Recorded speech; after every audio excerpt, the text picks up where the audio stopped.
Hi there, so today we're at Lytes, Cary Manor. You can just see it behind me there. It's a very beautiful, quaint property. It's not as grand as some of them, but I actually love it. And in the 1550s, it was actually inherited by Henry, who was a keen botanist and herbalist, and he created some amazing gardens that we're going to go and explore. Let's go. The Lytes family lived at Lytes, Cary Manor for several centuries. It goes back as far as William le Lyte, who was a feudal tenant as early as 1286. A feudal tenant was somebody that was given a home or land by a lord or landholder at a lower rent in exchange for their loyalty and service. In exchange for paying with money, back in these periods, you could actually pay with the contents of a swan's nest from the River Cary, as at this time in history, swans were eaten and part of the feast at banquets. A further 6 generations of Lytes lived in this property, each one expanding the property, with one of them building the chapel on in 1343. Henry Lyte, who inherited the estate in 1558, was a very keen botanist and gardener, as well as being a herbalist. He published the English translation of Ne Vie Herbale in 1578 and dedicated it to Queen Elizabeth.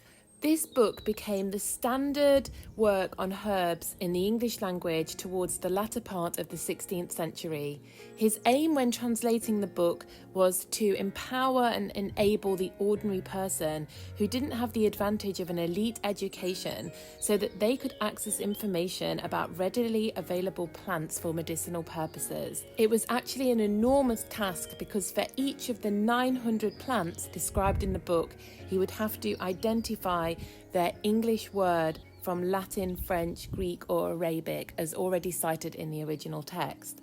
When we go inside, you can still see one of 5 first editions of this book, which is displayed under a glass case. One thing I personally loved about this property is how the garden was actually split into different zones and areas. This was part of the style of the time, which was the arts and crafts movement. It resulted in all these beautiful different areas of the garden that represented different moods and feelings, and it really did work. I personally loved this leafy walkway that led to a very small, isolated, circular garden, which would be perfect for reflection and meditation. Other areas in the garden included a vase garden, a raised walk, and sunken garden with shaped hedges throughout. There is also a Jenner's Pond, which was part of a 4-year renovation project to create an exact replica of their garden at the time. And here are some of my favourite plants, the gunneras. If you came and see these later on in the year, they are absolutely enormous. They grow way bigger than people and are just fantastic to see. It was also very quiet, and even though this was a weekday, it was definitely more peaceful, tranquil and quiet than some of the other National Trust properties.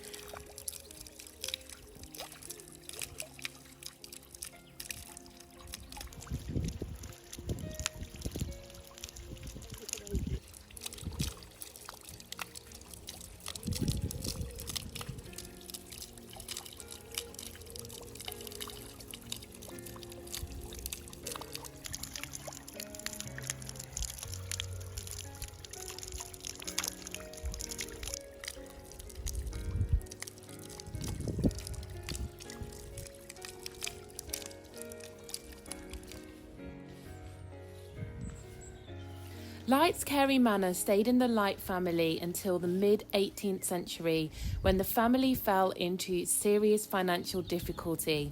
In 1755, they decided there was no other option other than to sell the manor, garden and estate. Following the sale of the estate, 150 years followed of various owners and tenants living in the property.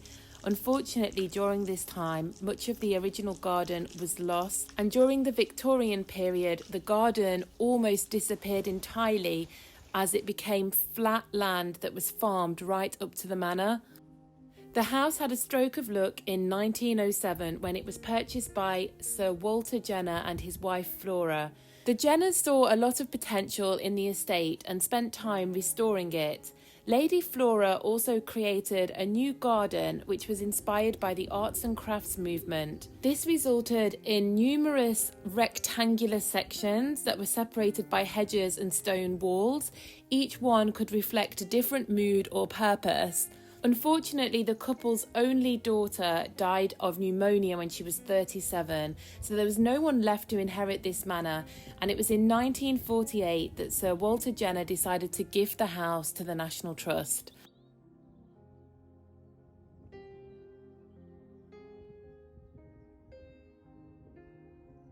Here is a beautiful, fully stocked herb garden that runs alongside the chapel.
This is a spotted dead nettle, and the bees seem to absolutely love this plant.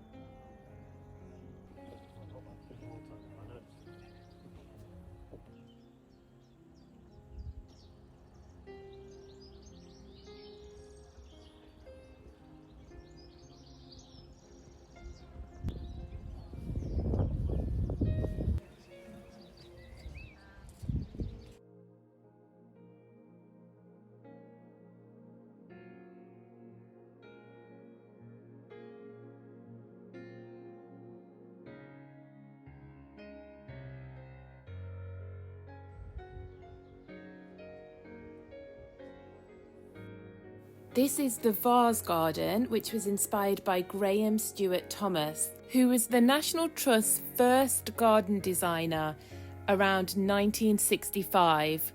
So this vase here looks absolutely incredible in the summer. I've seen pictures of it and it is bursting with flowers. I think it's a little bit early in the year right now, but from some of the pictures I've seen, it's incredible and a real feature of this small section of the garden.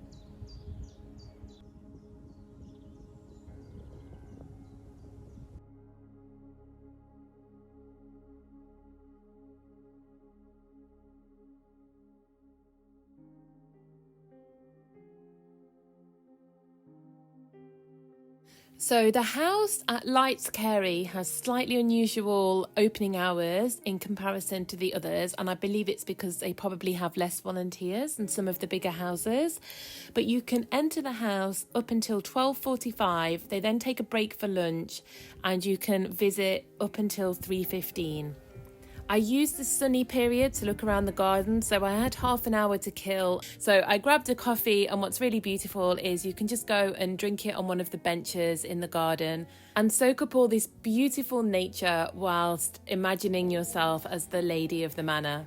Lytes Cary Manor was a loved and cherished home, and although it had an impression of grandeur, it was very intimate. There are still elements of medieval architecture in the house as well. So this was the Grand Hall, and the Grand Hall was where people entertained their guests, and they wanted that room to be impressive and make a great first impression. One of the standout features of this estate is these gorgeous tulip vases. So you would put one stem in each of these flutes.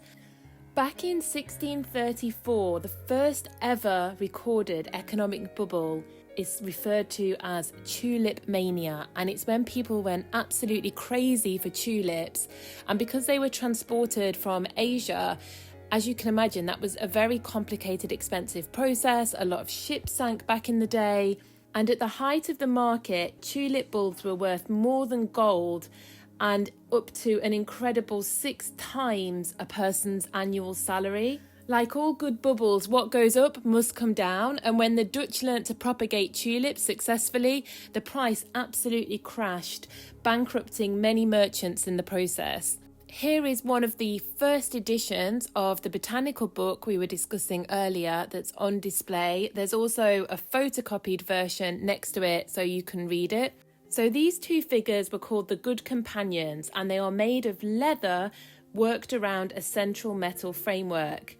Although the purpose remains unknown, it is thought that they may have been brought to the dinner table when there was only 13 people for dinner. People were very superstitious back in the old days. This beautiful mirror was hand embroidered, and the detail is absolutely incredible. Areas of it are even 3D. The top and side panels were completed by Sir Walter Jenner's sister-in-law when she stayed in the 1920s. However, the lower sections are much older and date back to possibly as early as the 1660s. At the bottom you can see the two figures, which are King Charles I and his wife Henrietta Maria.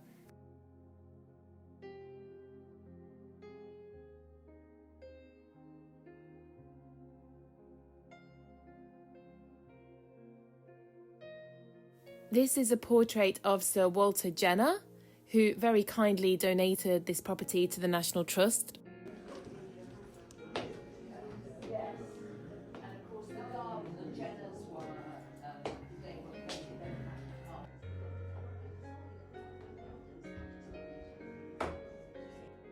Unfortunately, there was a fire, not at this property, but where the records for this house were held, and a lot of the records about the Lyte family were actually sadly destroyed in the fire. So we only know a little bit about the families that inhabited this manor over the centuries. I also heard a lady talking about how there was a woman that visited here who remembered going swimming in the swimming pool at the property, which at one point was public.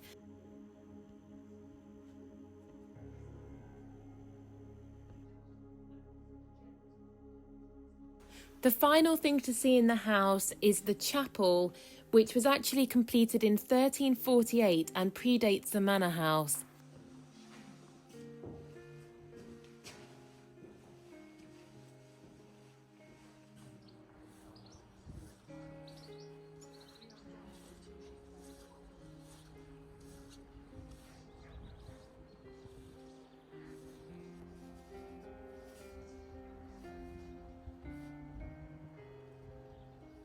So there is quite a bit of topiary at the property.